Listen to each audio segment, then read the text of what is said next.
eat a diet high in cholesterol. One Because more time. Say that again. Say that again. Because people are saying, "What? Wait a minute. Wait a minute. No, my doctor, my allopathic doctor, MD, has been telling me I have to lower my cholesterol." yeah, Okay, Pete. Now, Pete, this is really important, and people are not going to get this any other place. Educate our listeners on this. that's the greatest myth in the field of conventional medicine right now, Mm-hmm. that there's a relationship between high cholesterol and heart disease. It does not exist.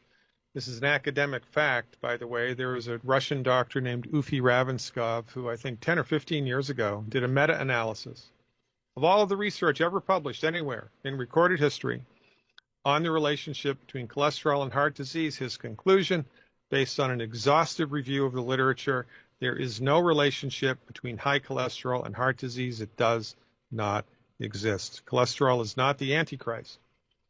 Cholesterol is so important to the human body, your liver will make it.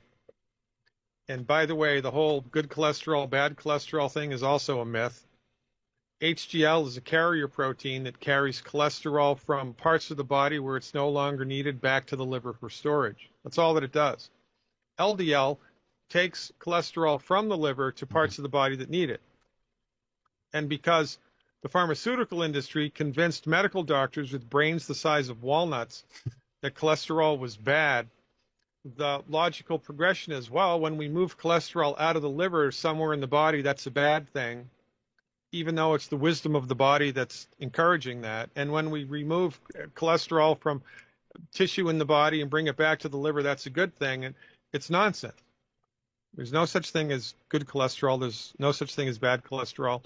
The only time that cholesterol is problematic is if it's over 450.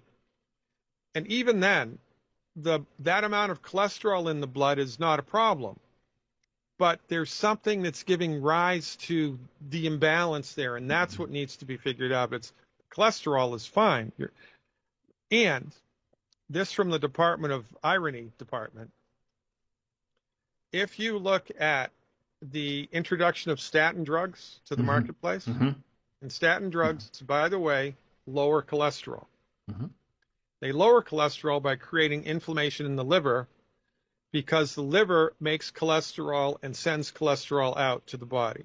So cholesterol-lowering statin drugs lower cholesterol by creating inflammation in the liver, which is why if you're taking a statin drug and your medical doctor's on board and up to speed, you should have your liver enzymes tested about every 4 to 6 weeks just to make sure the cholesterol drugs aren't messing your liver up, but that's never done anymore. I don't know why.